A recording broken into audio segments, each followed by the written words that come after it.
Hey, welcome to the Experience Share. My name is Blake, and today we're going to be doing a little bit of four-color Deathspeaker gameplay here, and we're going to be going up against a sorcerer deck. So taking a look here at our opening hand, we love seeing Aquamarine Core, Berry, and Violin. Sight-wise, we don't have all the threshold that we need here, and so we're going to go ahead and put back this floodplain here, looking for a fire threshold. Hey, there we go. We found it. So feeling pretty good about this opening hand. Now we have removal. We just need some card draw with some Genesis abilities here. Alright, Earthquake off the top. Great card for a 2-for-1 down the line. We're going to hold the tower to be able to get some mana acceleration in the future. So right now it's just going to be Aquamarine Core and pass it over to our opponent. So in this game, we're going to be looking to take a little bit more of a control approach here, making sure that we're able to maintain card advantage over the long term, stalling the game out. Imperial Road is going to speed the game up a little bit, giving everybody an extra sight. Okay, and we have a Dragonette's coming down, hitting us down for 19. And this is looking for a great buried target here. We have all the threshold that we need. Now, I drew the berry here. I wouldn't have hate to draw a sight to potentially save that tower for later, but that's okay. And so right now we are tied on the card advantage front.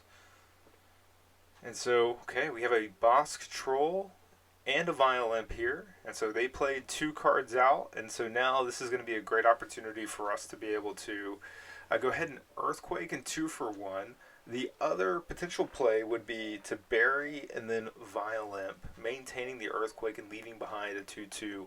Both would have cost 5 mana. That would have also given us a body on the board, which is probably maybe the right play to go here. So if I had a chance to take that turn back, I might go ahead and do that, a Violent Bury play. And right now, I'm just trying to maintain card advantage, and we're not under any sort of rush to ramp out more mana. And so that's why you see me tap to draw a sight here, where I can draw a spell for the beginning of my turn.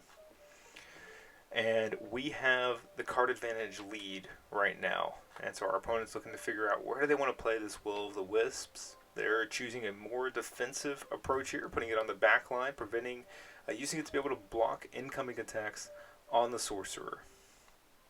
Summoning Sphere, great card here, going to allow us to be able to summon minions and creatures right on top of our opponent. Color Out of Space is going to guarantee that we have all the threshold that we need for the remainder portion of the game. And then where it's located right now, what you'll see is that's actually also going to prevent our opponent from ever being able to fully turn off the threshold. And so our opponent now casts 2 minions here. And so what we're going to be able to do is cast Land Surveyor to draw a sight. We're going to be able to tap, get Floodplain down. This will prevent the Root Spider from being able to move over. Firebolt, 1-for-1ing with this Bosk Troll, saving us 3 damage. And at this point we just pass. There's not much the Violimp can do here with the Root Spider buried. I'm trying to encourage him to move that Root Spider over, and he realizing that he can't move it there because I can just flood the site. And so he's going to come up and attack for 2. The right thing here would have been to actually go ahead and block with the Land Surveyor, but I get the opportunity to still go ahead and block with the Violimp here, putting Land Surveyor in the bin, allowing me to use that Genesis effect later on in the game. And so at this point now, what it's going to look like we're going to be able to do is cast a Violimp from our opponent's graveyard, go ahead and remove the Root Spider or the Violimp, as well as use one of ours. And so at this point now, able to use our opponent's Violimp out of his own graveyard to take out one of his minions, leaving the rest in ours for some more versatility later. And so now if he tries to come in and swing with the Violimp, we'll go ahead and take this 1-for-1 trade because we're able to use both Genesis abilities, and so that favors us in this game. And so let's take a look here. So Giantess coming down, going to be a 3-5. This is going to look like a really good berry target for us on our turn. Easy for this fire Earth deck to wake up Giantess, whether it's through a buried spider or a desert coming down. And so he goes ahead and takes a more of a defensive route here, retreating his Violent. And so now I have a choice. I can remove his Giantess, or I can try to maintain card advantage. And that's what I'm going for, is maintaining card advantage by casting a Grandmaster Wizard here, showing 3 cards. This helps me maintain the card advantage race. He still has to have a way to wake up the Giantess. And I really feel like I'm in a commanding spot here. I have 6 spells in comparison to his 3. But you're about to see an amazing play here from PK, where he's going to light up a Blaze, wake up Giantess, and actually kill both my Grandmaster Wizard and my Violent. So what I thought was a really good play almost ended up being a game-losing mistake here of not removing the Giantess. And so PK is trying to see, okay, he has 6 mana. What is he going to be able to do here? And what you're going to see is casting a Firebolt, all 3 damage, go into the Giantess. And so I was getting excited here. I'm like, oh, great, I can attack with Violent. And at this point now, he's actually going to go ahead, play the Blaze. And this is a huge play. Gets the 2-for-1, hits me for 5. Now, and not only that, he's on an Aqueduct, meaning that I cannot use Bury to remove this Giantess. And so that's going to be a bit of a problem here as we try to find a way to be able to deal with this big 3-5 on our turn. And the good news here is Chaos Twister off the top is going to enable us a way to be able to remove this Giantess. But first, we're going to go ahead, play out our Princess, grab the Philosopher's Stone, and it's going to help us get a discount in this 4-color deck, which can sometimes net us up to 4 mana. This is me originally thinking that I can bury it, realizing it's an Aqueduct. And so as I'm realizing that, we're going to pay the extra 1 mana, be able to cast Chaos Twister here.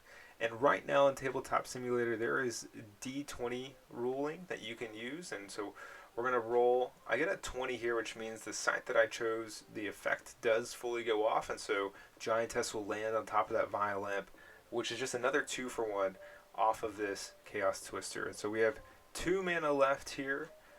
And with that, we're going to be able to either cast a Genesis effect, and we were looking to see, hey, does it make sense to use one of these Violents, and it's not going to do anything here, and so we're just going to go for the common sense. And looking to maintain, at this point, I feel like I have the card advantage, so instead of going for card draw, I end up deciding to go for the Violent here, knowing that whenever I cast this Violent, it can deal 2 damage on its Genesis, but then I can also summon 1 from the graveyard, dealing another 2 damage. And at this point, where the game felt almost lost with a 5-power minion on my Aqueduct, the Chaos Twister off the top, coming in clutch to be able to keep us in this game. And now we're in a really good position here. We have 5 spells to PK's 3. We have a Highland Princess to be able to block any sort of charge minions coming down.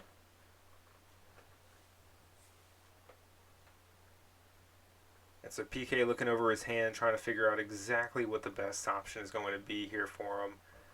Plays another Giantess. And a Kobold, which is going to wake up. And at this point now, we can, looking over our options here, we can Earthquake to go ahead and remove both of those. But then you also see the Atlantean Fate, which, well, a lot of these sites are basic sites here. So he's still going to maintain his fire threshold. It is going to remove 1 of his Earth threshold here. And then we can go ahead and, thanks to the discount of Philosopher's Stone, also be able to cast Grandmaster Wizard for the remaining 5 mana. And tapping, drawing sights. Highland Princess is able to go ahead and get in here for 1. And now the power of Sorcerer is that Sorcerer is able to draw 2 spells a turn with its tap effect. And so there is still plenty of gas in PK's tank here. This game is nowhere near over as I go down to 9 as he comes in with a charge minion on my Lighthouse, which is another can't be buried site. So that's one thing you have to be careful playing Bury and then your own water sites here, because this is preventing me from being able to remove some of PK's charge creatures or sometimes high mobility creatures. I tried to play them on my back line, but PK was able to still end up on those sites. And so Ruler of Thule here, really strong minion. It's going to add power to our lower power minions like Violimps and Apprentice Wizards, Fey Changelings. We're playing a lot of 1 and 2 power minions here. And in those situations, Ruler of Thule just comes down and doubles the power of your minions. And so here we're going to be able to use the Violimp to go ahead and target and remove the Will of the Wisps. And at this point I was thinking that I can use my Ruler of Thule to attack and get rid of the Cavalier. Now, Ruler of Thule gives +1 to allies, but not to itself. And so as I'm realizing this, I'm saying, oh, okay, actually I can't come in and attack with the Ruler of Thule. And realizing that, I look at my Fey Changeling to be able to be the minion that can help me slow down the game a little bit, bounce this Cavalier back into his hand, make him spend 4 mana again. And with this just being a casual game for fun, PK allows me to move the placement of my ruler, once I realized I wasn't going to attack with it. And because of that, ruler is able to go ahead and get in. So PK's allowing me to summon it there on that site with my Deathspeaker, go ahead and attack for 3. And at this point here, you might have noticed that I passed. Actually, what I should have done is attacked with my Deathspeaker to hit for another 2 damage. And so because Ruler of Thule is allies, that would include your avatar. And so your avatar can actually come in and swing with the Ruler of Thule as well. And so that's 2 points of damage that I'm missing. Awesome Dispel here by PK, taking away what's up to 6 mana of my acceleration with his 2 mana Dispel, getting rid of 2 cores and a Philosopher's Stone. PK playing another Cavalier, and he's trying to decide, hey, do I come in and do I attack the Violimp or the Ruler of Thule? And at this point, he's trying to decide, hey, am I trying to race here, or am I trying to be defensive? And PK decides to go ahead and take the aggressive route here, taking me down to 6, knowing that I don't have a way to remove the Cavalier with the location of my minions right now. And he's on the one of the water sites. So once again, Bury is turned off here and blanked, and I'm not able to attack or bury his Cavalier. So we're swinging in, we're attacking with our Ruler of Thule and with our Violimp. That's going to hit for 6 damage. I'm debating, what do I want to do here with the Princess? I go ahead and attack the Cavalier, because then I can go ahead and summon the Violimp from my graveyard and go ahead and kill it, while also being able to trigger my Princess in future turns if I wanted to.